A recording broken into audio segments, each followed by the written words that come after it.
आणि आता मराठा आरक्षणासंदर्भातल्या घडामोडी पाहूयात।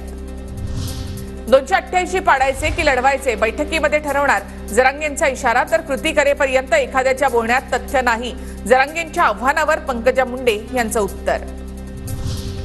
महाराष्ट्रातही मणिपूरसारखं काहीतरी घडण्याची चिंता वाटायला लागली, मणिपूरच्या मुद्द्यावरून शरद पवारांचं मोठं विधान। मराठा समाजाचे 225 आमदार निवडून आणण्याचा पवारांचा डाव, प्रकाश आंबेडकरांचा आरोप, तर फडणवीस आणि जरांगे पाटलांचा भांडण नकली, आंबेडकरांची टीका।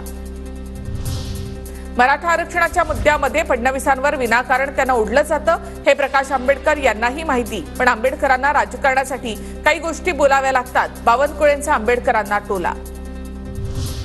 तर प्रकाश आंबेडकरांचे आरोप मला धक्का देणारे, त्यावर माझा विश्वासच बसत नाही, मनोज जरांगे यांचं वंचितच्या नेत्यांना प्रत्युत्तर।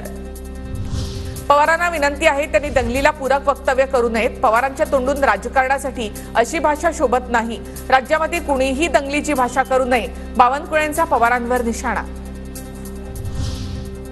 सध्याच्या आरक्षण प्रश्नी सुरू असलेल्या आंदोलनाला सामोरं जाणं गरजेचं, जातगणना आमच्यासाठी सेकंडरी विषय, शिंदे गटाचे आमदार संजय शिरसाट यांचं वक्तव्य।